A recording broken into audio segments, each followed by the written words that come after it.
बिल्कुल सर।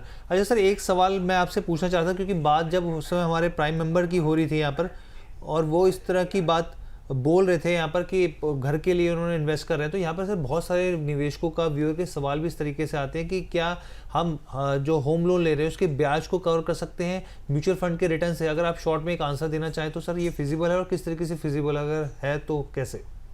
बिल्कुल कर सकते हैं, और ये बहुत अच्छी स्ट्रैटेजी होती है। जैसे मान लीजिए कि मैं आपको आंकड़ा देता हूँ एक, हर्ष भाई, अगर 15,000 की आप सिप कर रहे हैं, 15 साल के लिए कर रहे हैं, और मान लीजिए पोर्टफोलियो 15% का CAGR मेंटेन करता है, 1 करोड़ बनता है। जी। और अगर किसी व्यक्ति ने मान लीजिए होम लोन लिया है 50 लाख रुपए का, और वो 50 लाख के होम लोन के सामने उनकी 30-35 हजार रुपए की सिप उनका EMI आ रहा है, और 20 साल का लोन है। बेसिक हम ये बॉल पार्क फिगर लेके चल रहा हूँ कि 50 लाख का लोन लिया होगा तो 40-42 हजार की उनका EMI आएगी।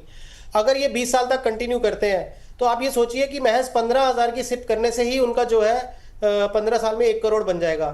तो विच मीन्स के अपनी इस पूरी जर्नी में 10-12 साल के बाद हो सकता है कि उनका जो हाउसिंग लोन का अमाउंट जो बचा हो, और इन्होंने जो निवेश किया है वो अमाउंट लगभग उतना ही रह गया है जितना उनकी लायबिलिटी बची हुई है। तो आप उस समय अपने निवेश से पैसा निकाल के अपना होम लोन को खत्म कर सकते हैं।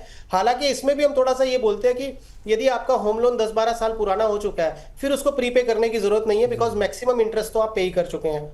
तो बट अगर देखिए, इंडिया में हर चीज जो होती है, जब हम एक मिडिल क्लास फैमिली की बात करते हैं तो बहुत ही कैलकुलेटिव होके चलना पड़ता है। जी। तो उसमें हमें ये जरूर है कि जैसे ही हमने होम लोन लिया, हमें एक छोटे अमाउंट की सिप जरूर लगा लेनी चाहिए उसके साथ। बिल्कुल सर, और ठीक है बहुत सारे सर। व्यूअर्स के सवाल यही आते हैं, इसलिए काफ़ी इंपॉर्टेंट हो जाता है। यहाँ पे काफ़ी टेंशन हो जाती है, ब्याज बढ़ता है जिस तरीके बिल्कुल। से, और ये एक अच्छा ऑप्शन हो सकता है। बिल्कुल सर, अपने अगले सेगमेंट की ओर चलेंगे। बहुत सारे सवाल भी आ रहे हैं हमारे पास, बस मैं अपने अगले सेगमेंट NFO की तरफ जाने से पहले सर एक सवाल और आपसे पूछ लूँ।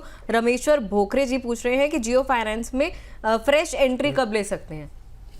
सो फ्रेश एंट्री के लिए जो ऑफिशियल अभी अनाउंसमेंट है वो आना बाकी है, बट मुझे लगता है बहुत जल्दी आने वाली है। बिकॉज अब जैसा मैंने बोला कि पूरा इंफ्रास्ट्रक्चर रेडी है, बैकएंड में जो अप्रूवल्स हैं, सेबी से जो इनको परमिशंस हैं वो हो चुकी हैं। ऑफिशियली 3 स्कीम्स इन्होंने NFO की लॉन्च भी कर दी हैं पिछले 2-3 दिन पहले। तो अब जो रिटेल निवेशकों के लिए वो हो सकता है, क्योंकि इंडिया में तो ऑस्पिशियस डेज को भी देखा जाता है, तो हमारी फैमिली में भी ऑन सम ऑस्पिशियस डे, या हो सकता है कोई बड़ा दिन हो, वहां पे वो अनाउंसमेंट आ जाए कि अभी आज से आप जो है निवेश कर सकते हैं। बट इतना मैं जरूर बोल सकता हूँ कि बहुत जल्दी ही ये निवेशकों को अपने यूज के लिए प्लेटफॉर्म मिल जाएगा। ठीक है बिल्कुल। सर। और जो भी व्यूअर्स हैं स्टॉक स्पेसिफिक सवाल पूछे, वो सुबह 8:30 बजे भी जुड़ सकते हैं, और हमारा शो आता है सुबह, चूक ना जाना, तो उसमें भी जो भी स्टॉक स्पेसिफिक सवाल हो वो आप उस पर पूछ सकते हैं।